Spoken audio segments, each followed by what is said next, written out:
다시 시작하게 되는데 그중 함의 손자 니므롯이 하나님을 크게 대적하여 일어나 인류는 또다시 하나님께 크게 반역하기 시작한다. 그런데 여기서 흥미로운 점은 홍수 후 다시금 오컬트의 계보를 시작하는 니므롯 또한 도시의 건설자였다는 점이다.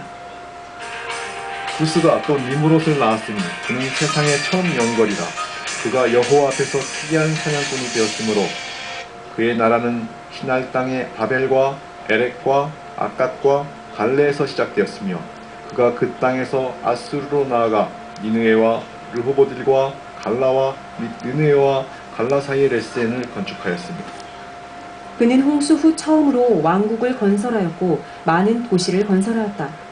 또한 그의 주도 아래 불순종의 자녀는 시날 땅에 바벨탑을 건설하였는데 유대 역사가 플라비우스 요세푸스는 다음과 같이 니므롯에 대하여 기록하였다. 사람들이 하나님을 모욕하고 경멸하도록 이끈 것은 니므롯이었다. 그는 노아의 아들 함의 손자였다. 그는 대단하고 강한 힘의 소유자였다. 그는 사람들이 누리는 행복이 하나님에게서 오는 것이 아니며 하나님께 감사하지 말도록 사람들을 설득하였다. 동시에 그는 사람이 자기 자신의 용기를 믿음으로 그들이 행복을 찾을 수 있다고 사람들을 설득하였다.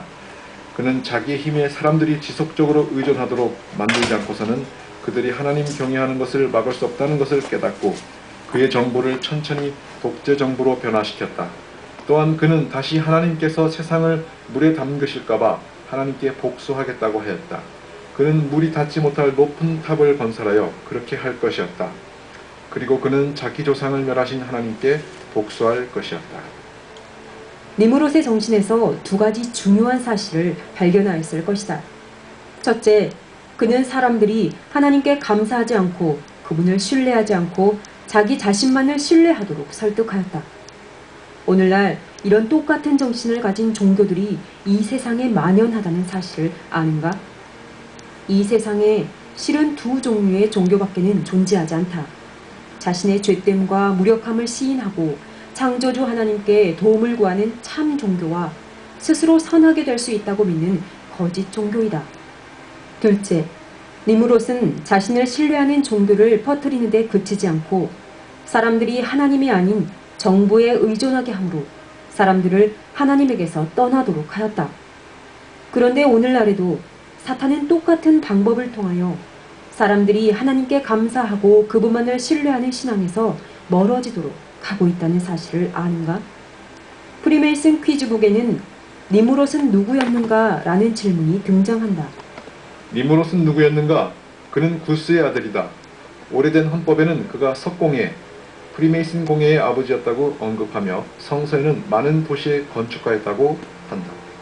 즉, 니므롯은 현대 프리메이슨의 아버지이며 많은 도시의 건축가였는데 프리메이슨 백과사전은 더욱 흥미로운 내용을 우리에게 알리고 있다. 석공예, 프리메이슨 공예에서 바벨은 의심 없이 프리메이슨 사업을 상징하며 초기 해석가들은 그 사실에서 충분히 이득을 얻었다. 그들은 시험받고 검증된 마스터 메이슨처럼 하나의 언어와 하나의 말을 가지고 동쪽에서 서쪽으로 이동한 사람들을 기억하였다.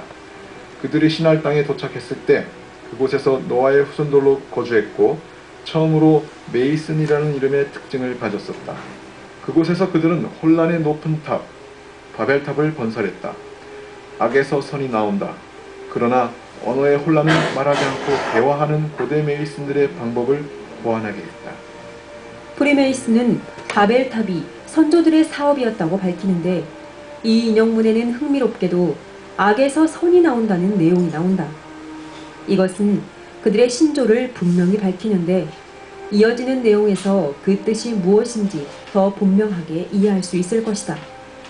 바벨에서 그들은 높은 탑을 쌓음으로 하나님을 대항하는 하나의 정부 체계를 유지하려고 했었다.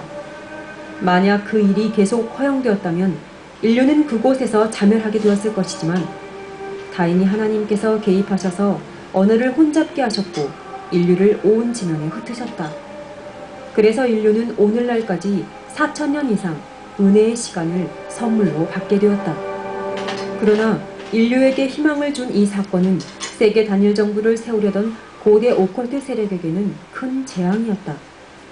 그들의 계획은 언어의 혼란으로 좌절되었고, 그래서 다시는 하나님께 방해를 받지 않겠다고 말하지 않고 대화하는 방법, 즉 상징들을 통하여 대화하는 방법을 고안하게 되었다. 많은 사람은 이렇게 생각한다.